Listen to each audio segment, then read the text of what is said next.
Hoarding. Hoarding is a horrible sin. Iti maysa nga tao nga adan, kanya na iti maysa nga kasapulan. Medisina, produkto rita nga kasapulan iti tattao. Namgapusta nababa, iti ganansya nga maalana. Idulin na di jay, kat nudumtang di chimpu nga ngumina, iti presyo na. Ijay nalanan nga iparwar, tapno dakdakkel iti ganansya na. That is a crime, iti tataw, kan kakailan, nga kasapulan. Karkaro, iti chimpu, iti pandemya, kan kalapidan. Iso nga, ada dagiti dadu mga businessman nga adaan, ti produkto, adaan dagiti kasapulan, nam di chimpu, nga kalamidad, kat handa nga iparwar, idulin da, uray na di chimpu nga ngumato man ang di presyo da, nga ikat, mabalin nga makasuan da iti hoarding nga kaso. Iti dati kong panawan, may panggap iti sao iti apo. The same is very true nga uray iti panakay kasaba iti gospel. God's people are committing a sin of hoarding. Hoarding the gospel in the preaching of the gospel. We are iti sitwasyon nga kasapulan ang amo tayo nga kasasapulan launa iti tao iti ebanghelyo. Kuna kadi mo na iti daytoy nga pandemya in parwar na langanan iti kinaulbud dagiti false teachers. Ado dagiti sakbay iti pandemya nga daytoy numalagip ket ado dagiti mga agas nga agpapabuya nga ado iti nagasan na. Daytoy nga pandemya in linap inukisan na isuda ti kinagpayso nga inada nga itata. Awan damat. Napukaw dagiyay. Dapat isuda ti frontliners nga diri sa uwana nga agararamid ti milagro. Tapno karkaro nga mamati ti adu nga tattao tapan di bagbagan. Sunokit kitaan tayo daytoy ti maysa nga kasta ni Apo. He uses iti pandemya nga daytoy. Tapno manglaplap, mangtuklap, mangiparupay ti tattao. Nga daytoy apan nyo bibirukan. Bibirukan nyo iti kinabaknang, nga itud na di nga ministro, bibirukan nyo iti salunat, nga itud na di ay nadatata nga chimpo. Kunada iti dadumabay, agpartida kano di ilitap no awan iti virus, kan awan iti sakit nga COVID nga maman. Numalagip yo, adu dagiti nangag ko nga, adu iti nangipapatimat, nga nagpartida. Uray pa ibusan nyo amin ti maparti taili. Dinmanon latay ti COVID nga na jay. Ay natikat na nasawan. In parupan niya po Diyos. Nga awan ti panakabalin na dagijay nga makatulong iti tao. Daytoy iti kanain nga isursuro niya po Diyos iti sitwasyon tayo. Ngawan sa bali nga pudpudno nga tangadon tayo nuhan langan niya po Diyos. Malagip ko ni Elijah iti gubatan dagiti propita ni Baal. Sudat ti first nga nagkararag ket kunada sangit na ti sangwanan niya po Diyos. Awan latta. Inga na ko na ni Elijah. Agpukaw kayo pa eh. Baka ada dyan paspasyar niya Apo Diyos yung handa kayo nga makikita. And sinugat-sugat na pa iti imakan na bagbagi na tapno mapansin niya Apo Diyos da niyat. Awan ti atensyon nga intad ni Diyos da nga Baal kanya da. We are iti situation iti kunatayo nga pandemya. And may parparwar iti dayti nga panawan. Iti number one nga kasapulan iti tao. And that is to prepare iti kararwana. Iti panakaisalakan nga mapan iti presensya ti Dios. Isagsagana na dayti nga pandemya iti puso kon panunot ti tao iti importansya kan banur ti ebanghelyo. But where are the Christians? Di ay tidakkel nga solusyon. Ada mo dagiti Kristiyano na apay nga kaslang nga umalda. Adamot dagiti papastor nga mamutayo. Namapay nga kaslang awan ti busis da. Kunada dati talo pay nga tawen nga sangungon tayo dito. Talo nga tawen or upat nga tawen. Could you take nga agtatatatal na dagiti anak ti Apo nga dagiti ministro. Hoarding the gospel nga handa nga maibaga pulos. There's a sin nga raramidan dagiti anak iti Apo kung dagiti ministro na rata. The sin of hoarding. The sin of hiding the gospel which is very much needed. Iti tattao tata and yet God's children, God's ministers are just so silent. Waiting agbaling nga normal tem amin nga ni manupay nga tawan. Haan nun may subli di kalman. And han mo nga may subli diyan. Sayang diyan. There are hoarders in the family iti Apo. There are hoarders hiding the gospel. Iti grupo ni Apo nga pinili na ngagkasaba. Where are the people nga may bagbaga nga biblicist da? Where are the people nga tataytulan dati Dr. Reverend? Where are the people nga madaydayo nga daydayon ng itagtag ay da iti misyon da nga sudakat kastoy. Where are they now? Where are the voice? It seems natay. They are just waiting for time and situation to become agsubli di dati and not grab the opportunity to use media to proclaim the message that will release people out from hell. Kunan Apostol Pablo, for I am not ashamed of the gospel of Christ.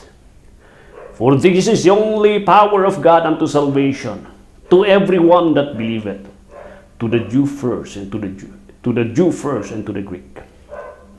The first, the confidence ng Apostol Pablo. The confidence nga da kanya na in the message that he bring. He said, I am not ashamed. Haan nakagilmlamang.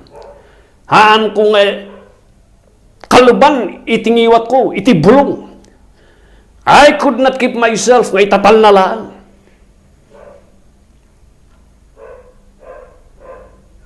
Kunada, they will not allow me to preach to churches. Gapos iti stand ko, I will not be allowed to stand iti pulpit. Oh, I am reminded kini George Whitefield. It happened kini George Whitefield, all the churches were closed and enclosed da, iti church da, iti invitasyon kini George Whitefield. Iti burden of George Whitefield, kunana, no enclose iti church, then I'm going to the field. I'm going to preach to the field and bahala niya po Diyos. And later on, si marunong at history. He was called the greatest evangelist in the history in the Christianity. That is the thing nga patpat-patak.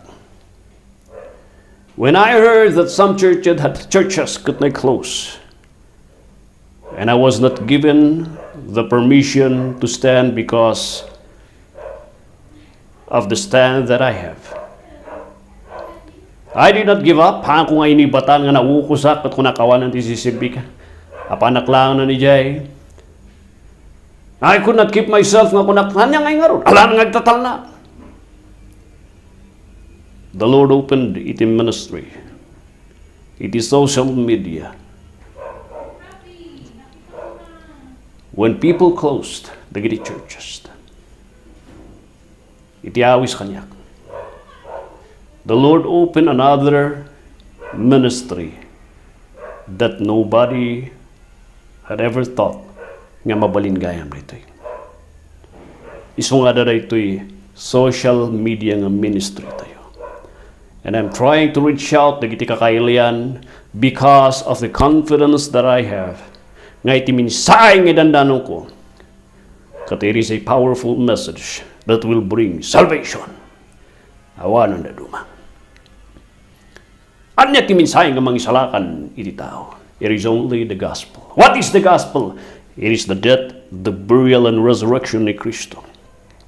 And anybody who will fully trust nga sufficient dijay umanay dijay, manakabalin dijay, kan perfecto dijay, kan ibabawi na, itibasol na, kan agsagdang agtalak tibukbukod ng aramid kan trabaho, he will be saved. That is the gospel nga kunan Apostol Pablo. Both kunan ajay to everyone that believe it, both to the Jews and to the Greek. Dagiti na pubori, dagiti simple kan ordinaryo. Dagiti hanga mapanpansin. Dagiti padpada nga datoy simpilan ti kabanbantayan. This message is for them. And to them who will respond, who will profess, and who will admit their sins and fully trust iti Ebanghelyo. Kuna niya po Diyos, they are the one who will be saved. Oh, hoarders, tatanga panawan. Nagaduti hoarders, tatanga panawan. In the family of God, in the called out people nga minister ti Apo, there are hoarders committing the crimes of hoarding the gospel.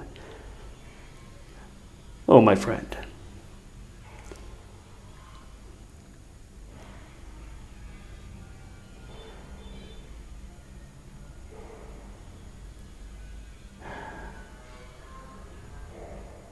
Are you committing the crime of hoarding? Are you hoarding the gospel of Christ? What are you doing? Tapno may danon ti mensahe ti Diyos. There is only one way. Ipakita yu ti biyagyo, tinabalbaliwan nga biyag. Lukatan yu tingiwat yu, ngay baga ti mensahe ti Ebanghelyo. Dagiti records nga dagitoy nga makatulong ti kakailan kakabagyan kan kapamilyayo. Ibingayo kanyada. We are ti sitwasyon nga bawal pa lang tagpaser parsyan. Mapalimot ka di nga agpaser ka admission ka. Basta nakasaga na laki di ti kwartam nga mangited no kunada nga sikat inang idanon ti sakit ijay ili nga di. But why not use media in that time, in this time? And let not this pandemic stop you or make you a hoarder of the gospel of Christ. I commend you, brothers, nga hanak nga inbayin, nga i-share yu dagiti minsay nga dagiti tapno mamamuan ti pamilyayo ti Ebanghelyo. I give you my salute nga hakuman nga mamuda kayo ng hanak nga inbayin. You stood up with me from the beginning in Canada. And may the Lord bless you and mangdanon ti pampamilyayo nga adu dagiti kakadwa tayo nga listeners. Makipkiptut da nga ni adu ti madandanon nga kabagyanda. Gapus dagiti records tayo. And for the people who are backing me up in prayers, I do not know you, ta kayo nga kakapsat. Yet for being with me, iti trabaho ti panakay kasaba iti saw ti Diyos. For backing me up iti prayers. For those people who share the getting of videos, the Lord bless you, my comrades. Oh, my brothers. Oh, my comrades. Be not a hoarder. Stay away from the crime of hoarding the gospel of Christ.